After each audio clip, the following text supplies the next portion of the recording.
we have here today is a Hunter 1886 series in black.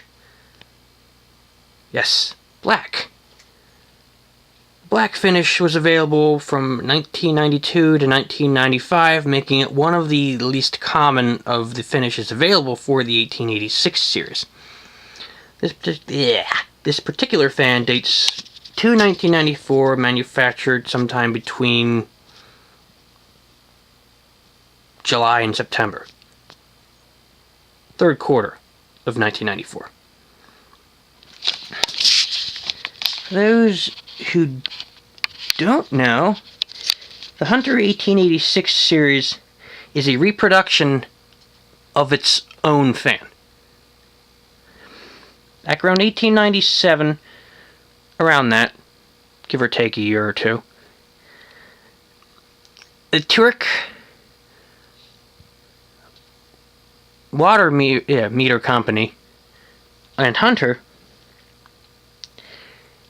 introduced their first electric ceiling fan. I would assume that for whatever reason, Hunter at the time was very, they were not believers in direct current. They were sketched out by it, I would only assume, because their first electric fan was alternating current, which, again, the Tuerk Type A, of which this fan is a reproduction of. Because prior to then, they were using belt-driven, water motor-powered fans. Completely non-electric. Little weird, I mean, considering so many other companies like Deal and R&M and so on and so forth were using direct current, big ball motors and such. But anyway, in 1897 or so, Hunter introduced their first electric fan, the Tuerk Type A. It was a friction drive. Yeah. It used a desk fan pancake motor akin to those used in the GE pancake desk fans, with, an alternating current desk fan motor. Okay. With a wheel on the end of the shaft, which drove two larger wheels, which then drove the beehive itself, which then, the blades were mounted to via the bottom hub. Let's see how it performs. Actually, let's look at here first. In there, you can see the spinner motor and downrod coupling, kind of, sort of. The motor is a 172 by 15 millimeter spinner, something to that effect. When the fan was first introduced in 85, late 85, it had a large 188 by 25 millimeter spinner motor held over from the low profile, also being made at the same time. Those ones are powerful. The 172 by 15, less so. The canopy you see here would be the same as the upper canopy. Unfortunately, here, the upper canopy is a 45-degree slope kit, because this fan was mounted onto a sloped ceiling, and the install was rather nice. As you can see, the beehive rotates. Here we see the nubby little switch housing, which is actually stacked on top of a normal switch housing, which is recessed within the beehive. You kind of see it at the very end of it, above the cast nub of a switch housing. When this fan was used with a light kit, alright, the fan would include an additional switch housing piece which would mount onto the main switch housing like stacked electrical boxes, and this additional switch housing would have spaces for the pull chain and reverse switch, and you could mount any light onto it that you wished for. So yeah, we're gonna see how it performs. As you can see, it has walnut wingtip blades, which are friggin' cool. They're not solid like the original ones were, but hey, still cool. Put it on low.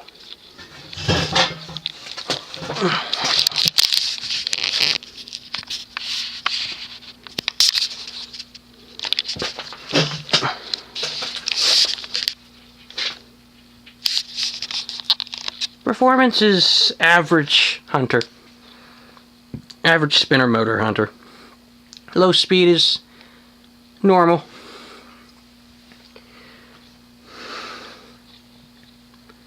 It is that typical hunter hum. Not too obnoxious, but not totally silent either. So. The beehive hub is cast iron, which I think is pretty cool.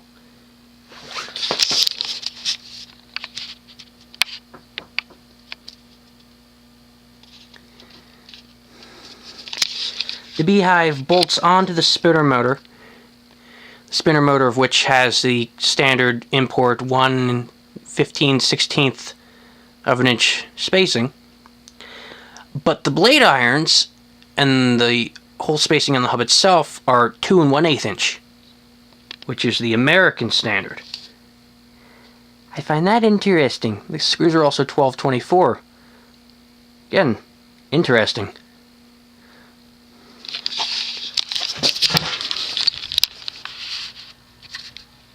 And as you can see, the beehive rotates. It's very cool. Go to medium.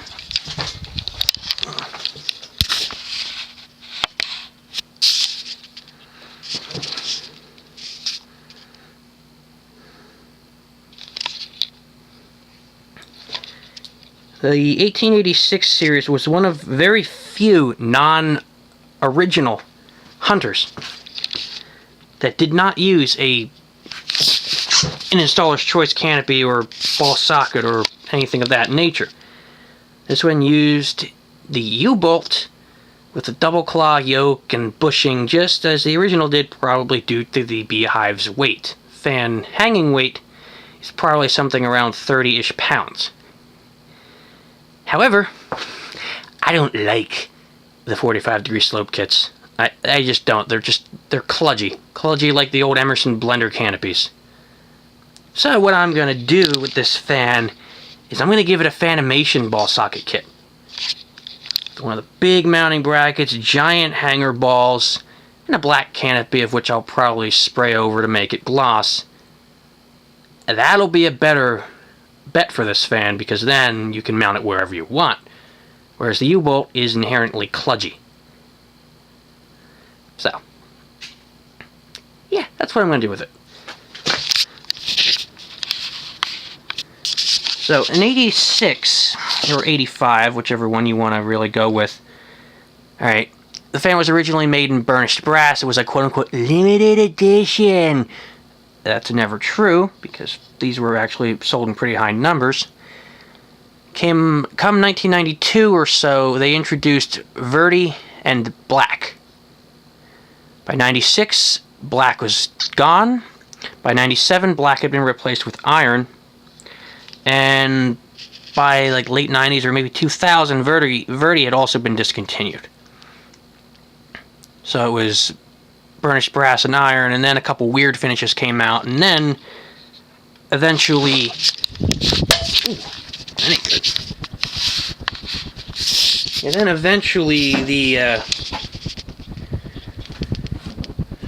4-blade configuration was just flat out discontinued. You know, replaced with a 2-blade configuration with a 60-inch span, arch-end blades, and blade irons that more, you know, resembled the original blade iron design of the Tuerk Type A. So, I think that's the better that's the better idea, really. They should have done that from the start, but they did not. So, let's get it high.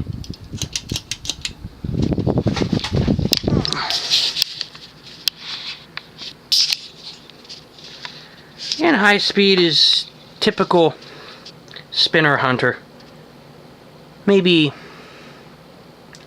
something like 180 on high, 180 RPM. Now, because of the fact that the beehive bolts directly onto the spinner motor, and because there's so much depth in the beehive, alright, you could easily fit like a K55 or something like that into this fan, make an aluminum flywheel for the motor, bolt it onto that, and you would have a hell of a lot more power going for you, I can tell you that much right now. Because the beehive is heavy. Not that it really matters, because once it gets up to speed, it gets up to speed, but this fan can be modified, and I'm going to do that sooner or later. Probably not with this 1886 series, but maybe another. We'll see what happens. Maybe I would add, bend the blade irons a little bit to add some more pitch to them. Something like 15. But not with this one, because black is very uncommon. Now, you turn it off and let it coast.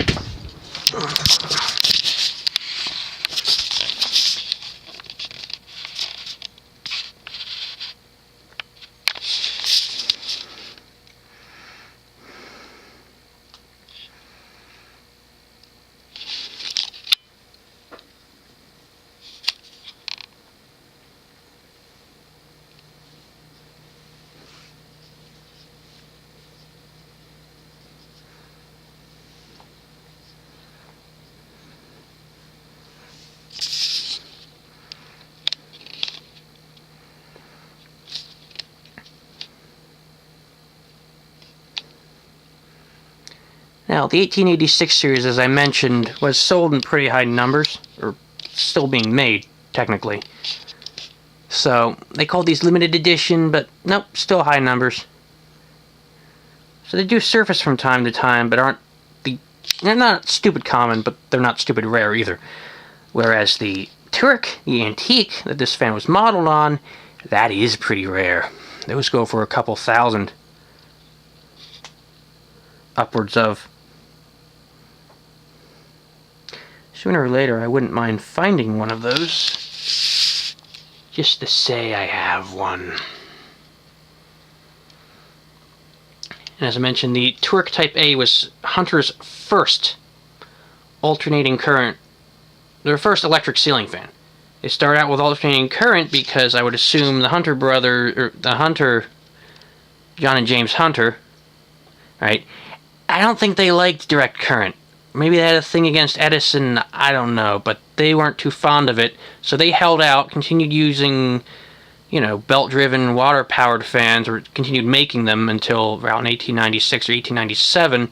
Then they made the first, electric fan, of their making, starting out with alternating current. They were kind of ahead of their time with AC, whereas other manufacturers are still using DC, and it started out much earlier. So, yeah, and then in 1907 the fan was discontinued and replaced with the first oil bath fan, like the original. So, quick history lesson for you. Anyway, this was a Black Hunter 1886 series. I hope you enjoyed.